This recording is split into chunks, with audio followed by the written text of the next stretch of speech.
Hi, Susanne Wilson, the Carefree Medium here. I just had the inclination all of a sudden to jump on and share something with you that is affecting a lot of people right now. I'm getting lots of questions from people about this, and they're saying, since the pandemic, I feel completely cut off from my intuitive abilities, or I feel like I'm not getting the signs or the dream visits from my spirit loved ones like I used to.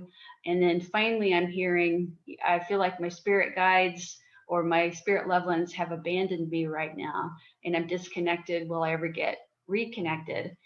I have good news for you. This is a temporary situation. We're not going to be in a pandemic mode forever.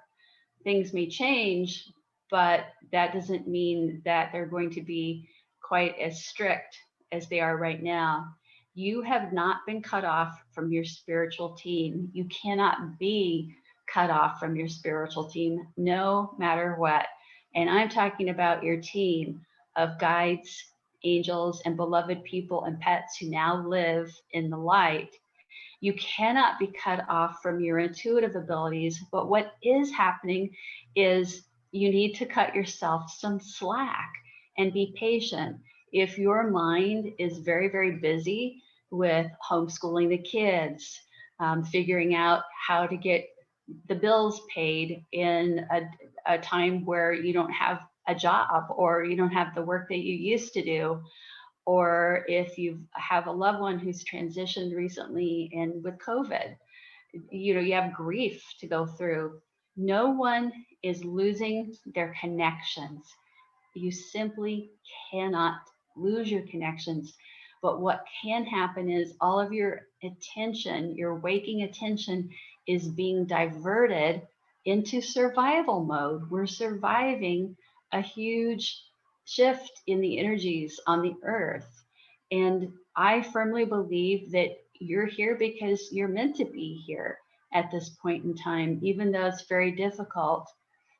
The spirit guide, Silver Birch, always said that no one grows spiritually when everything is going perfectly well. And so there is opportunity for growth and learning about ourselves by how we deal with situations, how we deal with others. But I'm here to address the fact that if you feel disconnected, I want you to experience that feeling and not hide from it or not try to cover it up with shopping or alcohol or food or whatever it is. I know I've had my share of overeating and gained some weight that I'm working on now because I was soothing myself with food. But whatever it is, experience it.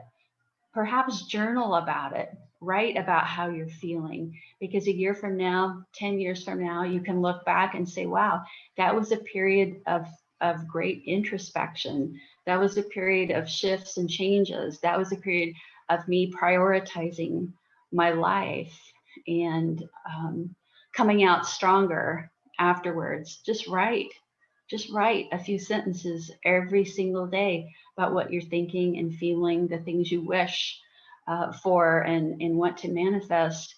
And don't worry about reaching out right now and meeting your spirit guides and what's their names and all those sorts of things that I address on my website, that I address on YouTube and my book. Just simply be and know that you are never alone and you are loved and you're surviving so that later you can really thrive.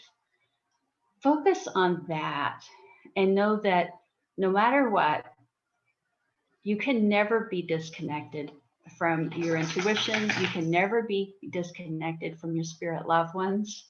They are always there. They may be a little more subtle in their signs and symbols and synchronicities for you right now, and they may be a little more gentle with you right now because they are helping you on a day by day, hour by hour basis. If you feel like you need to take some time off from certain spiritual practices, fine, do that. But at least 5 minutes a day, sit, focus on your breath, and simply focus on being. If you have to go sit in your car to do it, you have to go sit outside and do it. And know that your spiritual team has got this. Your own soul, that part of you that is always connected with spirit, has got this. This too shall pass, because nothing on the earth is ever permanent. What is permanent is God's love for you, God's dwelling within you, and that others can see this beautiful energy through your eyes, hear it in your voice, and feel it from your heart, and that you are making a difference where you are simply by being. And look around and see if there is a neighbor that you can assist in some way. Distract yourself, not with food or alcohol or shopping, but distract yourself with being of service right exactly where you are here and now. And know that you are surrounded, guided, and supported by an invisible team that is nonetheless very powerful, very loving, and you are not alone. You will not lose your intuition. You will not lose your connection. And no one we love is ever really lost.